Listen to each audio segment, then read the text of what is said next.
Hello friends, welcome to Ecoholics YouTube channel. My name is Avinash Agarwal, and in this video I'll be discussing with you, let's say, important current affairs, and the most important thing right now is the union budget. So I am going to use PRS Legislative Research, which is a very respected body. So उन्होंने एक summary बनाई है budget की. I'll be using that summary. It's a 8-page summary to close the loop on informative discussion around the budget. Analytical discussion जो है चलता रहेगा, उसके अंदर कोई प्रॉब्लम नहीं है, बट जो भी बजट से रिलेटेड इंफॉर्मेशन है सारी की सारी A to Z, वो मैं आप लोगों के साथ एक बार हमारे चैनल पे डिस्कस कर लेना चाहता हूँ, so that we can say that हाँ ये चीज जो है at least from an information point of view हमने आपको मेन सारा बता दिया है, and question and answer analysis etcetera we will continue from Monday. ठीक है, so let us start. Budget के बारे में बात करते हैं. कुछ चीजें I have highlighted. I want to mostly walk you through the important tables, right? मैं चाहता हूं कि सारे नंबर्स को आप एक बार अच्छे से ध्यान में रख लें, समझ लें. रट्टा मारने की जरूरत नहीं है मेरे हिसाब से, पर ध्यान में रहना चाहिए, नंबर समझ में आना चाहिए कि चल क्या रहा है, right? So that is going to be the objective of this particular session. थोड़ा सा नंबर हैवी सेशन रहने वाला है, तो थोड़ा मेन नंबर्स को नोट डाउन करने की कोशिश करिए. ऐसा नहीं होना चाहिए कि you are saying that you are student of economics and stuff like that और आपको मालूम ही नहीं है कि भारत सरकार का बजट के अंदर चल क्या रहा है, right? So that's not going to help anybody, right? Just keep that in mind.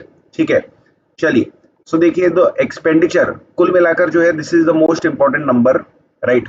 कि 48 लाख करोड़, मोटा मोटी 48 लाख करोड़ जो है सरकार का खर्चा है. और जो सरकार की आमदनी है या जो सरकार के रिसीप्ट्स है, that is around 32 lakh crore, right? So 48 lakh crore is what you are spending. 32 lakh crore is what you are, let us say, earning or receiving. So there is a gap of approximately 16 lakh crore, right? And that is the gap that you need to borrow. ठीक है, ये मोटी बात को आपको ध्यान में रखना है. Expenditure year on year increase करता है, उसमें कोई बड़ी बात नहीं है. सो expenditure year on year increase हुआ है. जो आपकी रिसिप्ट है, जो आपकी आमदनी है, वो भी ईयर ऑन ईयर इंक्रीज करती है, तो उसमें भी कोई बड़ी बात नहीं है. इंपॉर्टेंट चीज ये है expenditure is going to grow by 8.5% as compared to, let us say, 23-24, but जो receipts है, it is projected to be 15% higher. ठीक है, तो अगर आपकी income या फिर receipts is growing at 15% and expenditure is growing at 8.5%, that's a positive indicator, right? It indicates that जो borrowing है, government is going to control that. जो debt है, government is going to control that.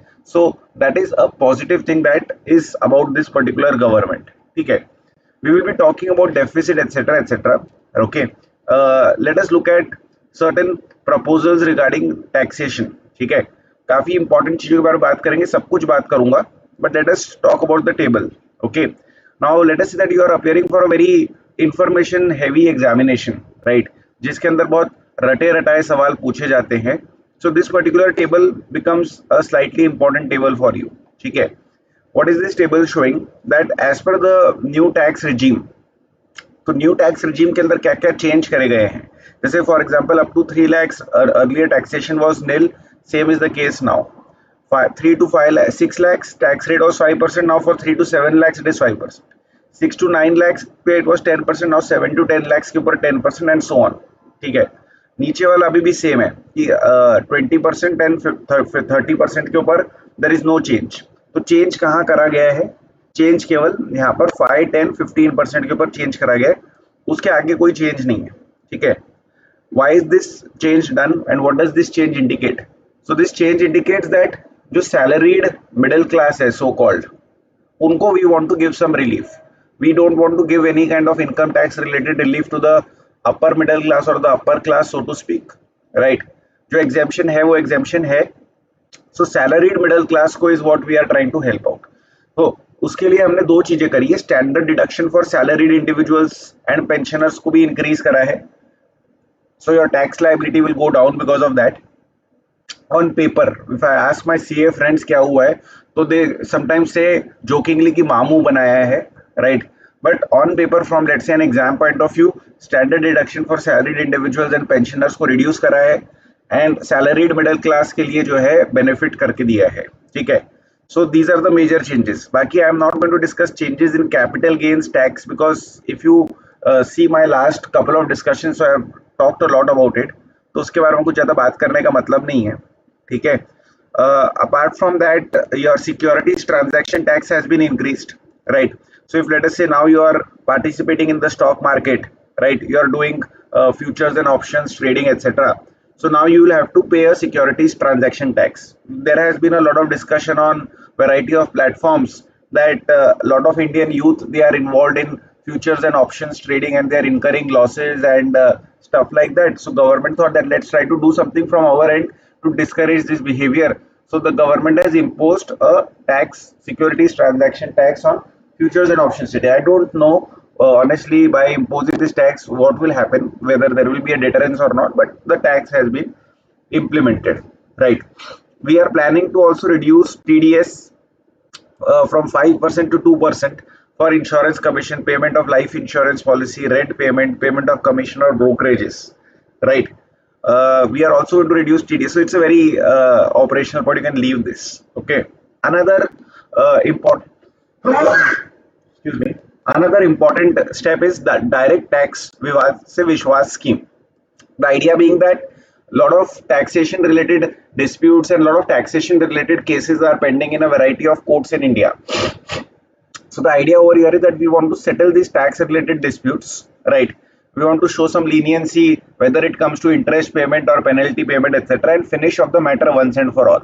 There is no point keeping 20 years ago, 25 years ago a case is pending. So let us just get rid of it.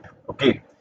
Equalization levy is being removed, right? So this equalization levy was implemented on non-resident e-commerce operators, right? So these non-resident e-commerce operators who are supplying goods and services in India, so they were having an advantage. So to remove that advantage, equalization levy was implemented. Now I think that this equalization levy is being implemented because there is an international arrangement being done to do some kind of taxation on cross-border transactions, etc. Right? So maybe there will be a greater discussion around this going ahead. But my sense is that this equalization levy is something that government promised, that we will be removing to the international community. And that's not just India that has to remove all such kinds of taxes. Other governments will also have to remove all such kinds of taxes. There are some changes in customs duty, but I am not going to stop over here. We have already discussed that angel tax has been removed, right? So that is important. Okay, a lot of policy highlights, very good policy highlights have been summarized over here. And good part is that we have discussed the policy highlights in quite a bit of detail in our previous sessions, right? So 3 schemes have been created to promote employment and increase participation in the formal sector. Exactly 3 schemes.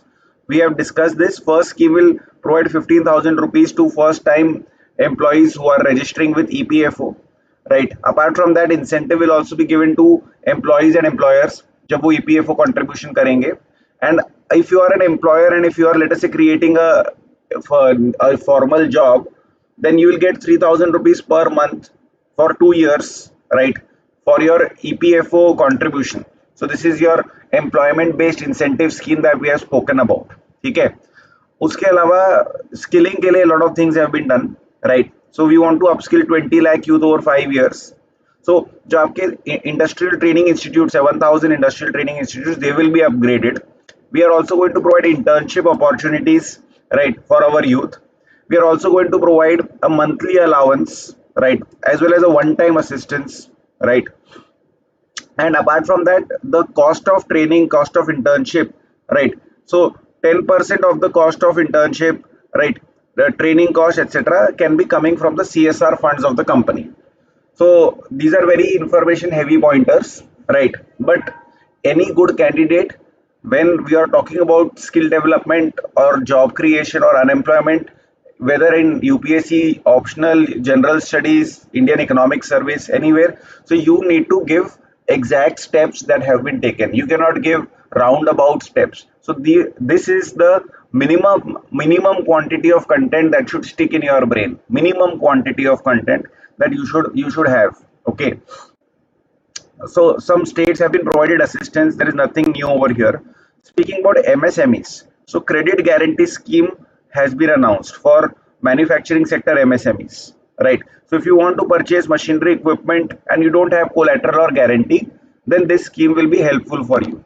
Self-financing guarantee fund will be created to provide guarantee cover up to 100 crore, right? Mudra limits have been increased from 10 lakhs to 20 lakhs who have taken loans and paid the loans. So next time if you're talking about the challenges faced by MSMEs, you have to mention these. You cannot not mention these, right? Apart from that, if you are industry with high carbon dioxide emission, so we'll set emission targets for you, right? So that is something that we will do. And investment will also be done towards emerging technology in nuclear energy, right? So there is this some public private partnership for some Bharat small reactors or something like that is what I was reading. So going ahead, we will be diving deep into this particular point as well. So these targets will be set and there will be a lot of debate on these targets, and these steps will be taken and there will be a lot of discussion on these steps. Okay. Agriculture ke we have already spoken that we want to raise productivity, we want to have climate resilient crops, right? For that our entire agricultural research setup will be reviewed, right? And apart from that, vegetable production clusters will be established, right? So this is again a very positive development because typically it is these vegetables which shoots the price up, right? And which causes the inflation to increase in India. So if we are able to create these vegetable production clusters, that's going to be development in the right direction. And we also want to bring about a proper development of the cooperative sector. So we have already created a ministry for the cooperative sector, and now we'll come out with the national policy as well. Okay. Transit oriented development plan will be formulated for 14 large cities, population over 30 lakhs, right? If you're charging high stamp duties, you'll be encouraged to reduce, right? And 3 crore additional houses will be built under Pradhan Mantri Awas Yojana in rural and urban areas. So whenever you are speaking about these important policy areas, and these are all a part of your syllabus, whichever exam you are appearing for, employment is a part of your syllabus, skilling is a part of your syllabus, MSMEs are always a part of your syllabus, energy, agriculture, as well as urban development, rural development. So please make sure that these points, these 20 words, 25 words, 30 words, etc., they are sticking in your mind, that these are the steps that have been taken by the government in the budget. Please be kind enough to speak about them. All right. Now I want to study this table with you. Okay, this is an important table, right? I want you to understand this table. This talks about the entire budget at a glance, right? So you see over here that now the important point, some of the important points that I want to discuss is this particular line over here, right? This line indicates your capital expenditure. Capital expenditure is productive. It helps in creating assets and infrastructure, which will help in increasing the production capacity of your economy, productivity of your economy, right? So capital expenditure is good expenditure. We encourage it, right? So you see that actuals 22-23, actuals 23-24, and budgeted estimate 22-24-25. It is consistently increasing, right? It is consistently increasing. So we are expecting a growth of 17% from actuals of 23-24 to the budgeted estimate of 24-25. This is very good. Another thing that is very good is that this one is being kept under control. Revenue expenditure is increasing, sure. So your interest burden, pension burden, salary burden, it is increasing, sure, but it is increasing at 6.2%, which is the rate of inflation in India almost, right? 5.5% का तो inflation ही होता है दोस्तों India के. तो ऐसा कोई बहुत ज्यादा इंक्रीज नहीं करवा रहे हम रियल एक्सपेंडिचर, रेवेन्यू एक्सपेंडिचर के अंदर, जो इन्फ्लेशन की वजह से इंक्रीज होते रहना चाहिए, so that you are able to maintain things at the same level, उतना इंक्रीज होने लग रहा है. Okay. Capital expenditure consists of two parts. Please understand it from an academic point of view. Capital expenditure consists of capital outlay, which is the money spent actually towards infrastructure, ऐसा समझो, right? And then there is loans and advances, because if you give a loan, then you are creating an asset for yourself. Because if let us say government of India has given a loan to government of Sri Lanka, so government of India is going to earn interest on the loan that they have given. So the loan that has been given, that is also an asset. ठीक है? तो capital expenditure के अंदर से important part is the capital outlay and capital and loans and advances, and both of them are increasing obviously, right? Another very important point which I have already highlighted, yet again I would like to highlight, is this part over here, that revenue receipts are expected to grow at a healthy rate of 15%, which is good, right? Which is quite good. Okay, so these are my important points. Now I want you to focus upon this as well, right? So our total fiscal deficit over here, which is the borrowing requirement. So your borrowing requirement was 17 lakh crores, right? In 22-23, it reduced to 16 lakh 53,000 crore, right? So we are looking at these. I am referring to these pointers over here. So your borrowing requirement was 17 lakh crores in 22-23. It reduced to 16 lakhs 53,000 crore in 23-24, and we are projecting to further decrease it down to 16 lakh 13,000 crore in 24-25, right? So your actual borrowing requirement in absolute terms is on a downward trajectory. Your borrowing requirement, that is your fiscal deficit as a percentage of GDP, is on a downward trajectory, right?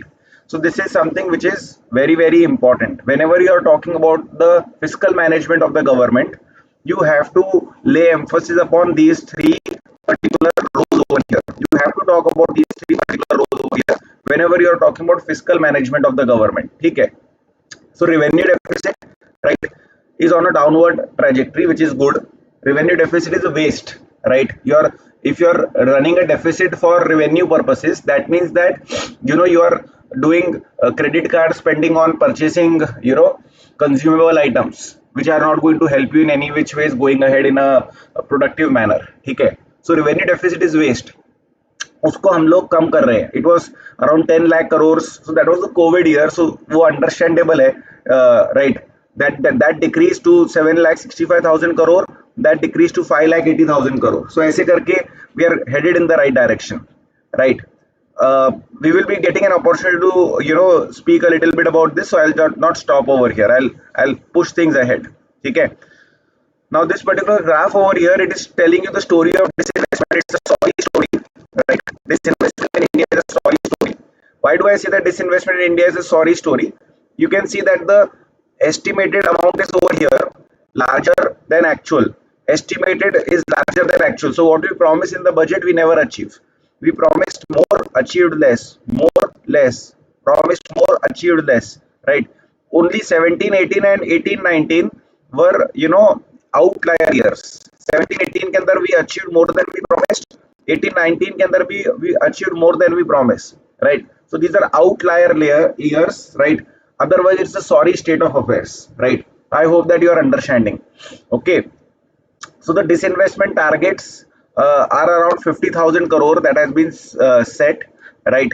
And let's see what we are able to achieve, right? So let's see where we go. Okay. Moving ahead, again, I would like to focus your attention upon this table over here. Okay. So you can see that we have given a breakup of gross tax revenue. So your gross tax revenue, उसके अंदर सबसे बड़ा component is your personal income tax. This is something that we have discussed, that personal income tax now contributes more than, let us say, the corporation tax. So whether it is 22-23, 23-24 or 24-25, consistently personal income tax has been contributing more than the corporate tax, right? In fact, personal income tax is also contributing more than the GST, right? It is expected to contribute more than the GST amount that we are collecting. Okay. So these are some of the important things. उसके अलावा this is a very healthy indicator over here. Okay. You see that dividends, right? So we had collected 99,000 crore dividends, that increased to 170,000 crores, and uske baad it increased to 289,000 crores, right? So this is very healthy. इसकी वजह से, ये dividend की वजह से, ये surplus की वजह से जो है, we have been able to reduce our borrowing requirements quite heavily. So this is a very positive pointer that everybody speaks about. तो आपको ये चीज मालूम होनी चाहिए, right? Like I said, that disinvestment is a sorry state of affairs, so I'll not talk much about that. Okay. So I have explained the important table to you. Now let me explain another important table to you. Okay. Let us look at this another important table. Okay. ये उतना important मुझे लगता नहीं है, right? So I'll focus on something else. Okay. From a very information heavy point of view, right? So your defense ministry has been given the highest budget allocation consistently, which is understandable looking at how friendly our neighbors are, right? Subsequent to that, your consumer affairs ministry gets a decent, your road transport ministry has been given the second highest amount of money, followed by railways, followed by consumer affairs, food and public distribution, and followed by home affairs and rural development, right? So these are your top 4 5 ministries, right? Again, in a very information heavy manner, I can tell you that communications ministry has gotten the highest increase in budgeted estimates as compared to actual estimates, right? For everything that is there in front of us, if anybody asks, right? If anybody asks, right? I don't know. All right, moving ahead then, one important point that is going to attract a lot of attention going ahead is that some 63,000 crore has been set aside for a new scheme that will be launched towards capital expenditure. So what this new scheme is, we don't know. So probably Modi ji will come with a gift, right? But we don't know what that is going to be, right? Apart from that, I told you that Ministry of Communication got a 23% increase, right? Why did they get an increase? So that we can, spend money, put money into BSNL, right? So this capital infusion in BSNL is important because Bharat Sanchar Nigam Limited is important in taking data connectivity into rural areas across pan India. So in that sense, Bharat Sanchar Nigam Limited is going to get this extra money, so it kind of makes sense, right? Now let us speak a little bit about subsidies. Okay, so you can see that food subsidy burden is coming down. It was 272,000 crores, right? Then it became 211,000 crores. Now it is expected to come down to 205,000 crores, which is again understandable because when the pandemic struck, so government increased the outlay towards a variety of free food items, chana, etc., etc. So we are gradually getting rid of all those subsidy items because अब pandemic खत्म हो गया ना, अभी हो गया, अभी काम पे करो सब लोग, चलो ठीक है. Similarly, fertilizer के अंदर you can see that there is a reduction, not because government is becoming anti-farmer. It is just that ki when the Russia-Ukraine war started, so fertilizer prices shot up, and to keep that in the control, we kind of increase the fertilizer subsidies, burden increase. But now that is not a problem. Fertilizer prices are coming down internationally, so the prices have been pared down, right? LPG subsidy के अंदर you can see some amount of money going over here, right? But it's a small amount of money, so it's okay, right? So I've explained to you what is happening on the major subsidies, right?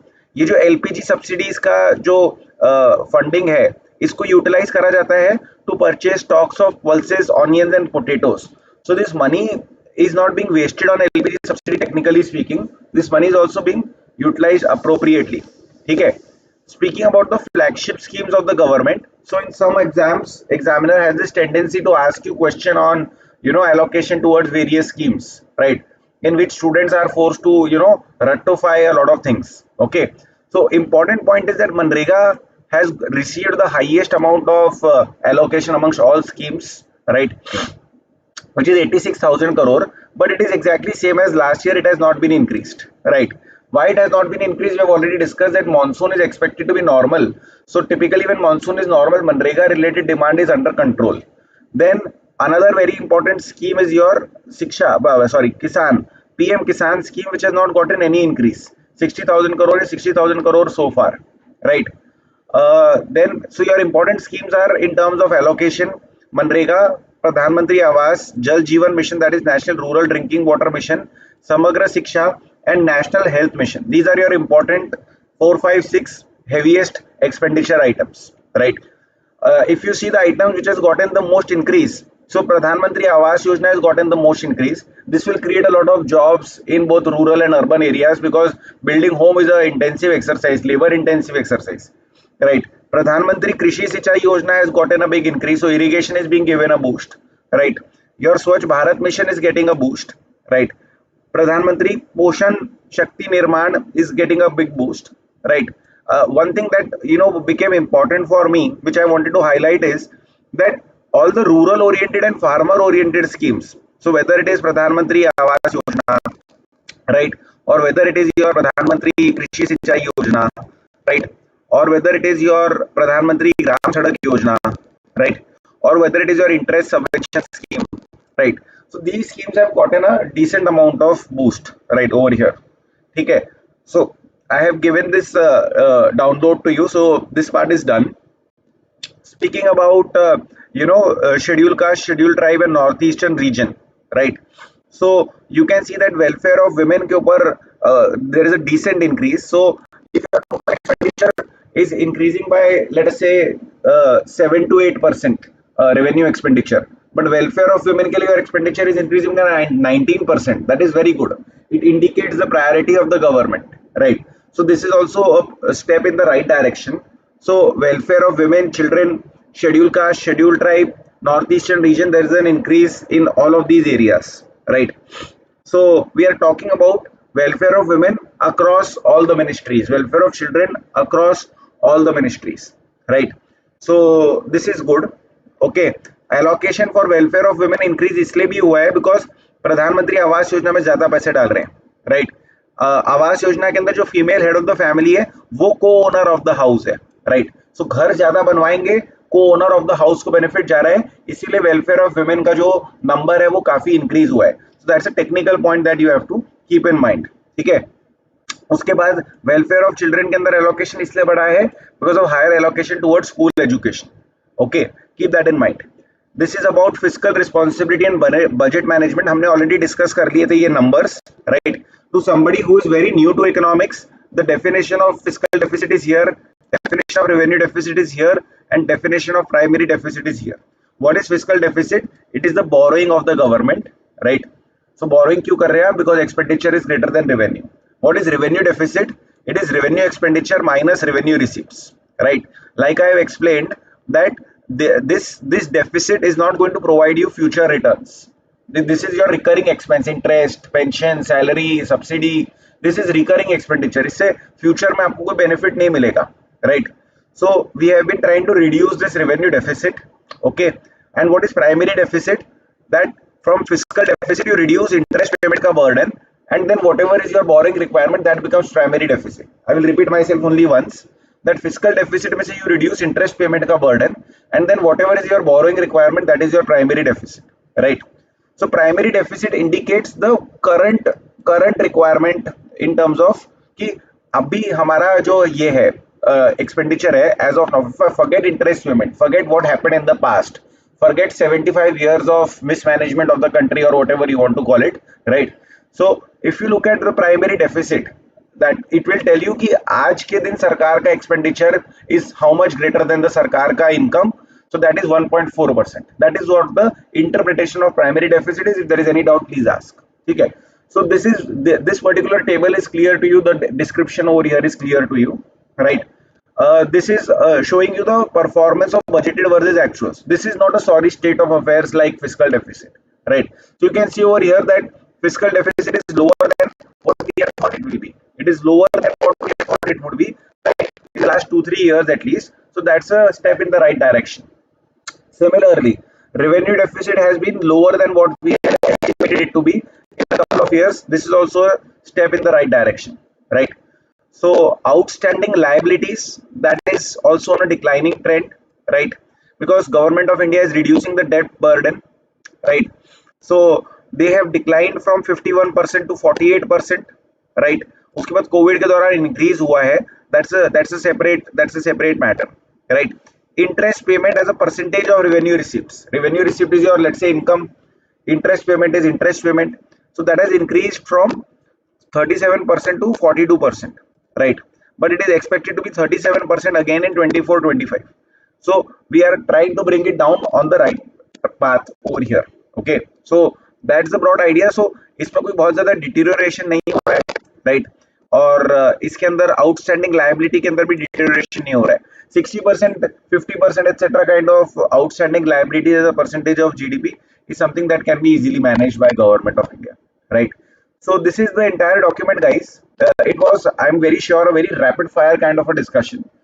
My idea was to make 110% utilization of your half an hour and try to give you the maximum that I can give you in terms of budget analysis. I believe that this document is a very good starting and ending point for most students of economics appearing for most examinations in India in terms of having a summary of the budget, right? It gives you the numbers, it gives you, I have already given you a sense of where we are headed, and so that sense now coupled with this information, right, becomes very good. So based on this, whenever we do, let us say, analytical deep dives into specific areas, like for example, I said that energy domain के अंदर क्या कर रहे हैं, we will do an analytical deep dive. So whenever we do those analytical deep dives, you don't need to feel कि अरे यार budget के बारे में कुछ मालूम ही नहीं है. बजट के बारे में आपको जितना मालूम होना चाहिए उतना इस डॉक्यूमेंट से आपको मालूम है. इससे ज्यादा आपको ऑनेस्टली मालूम करने की जरूरत नहीं है, right? So just keep that in mind, right?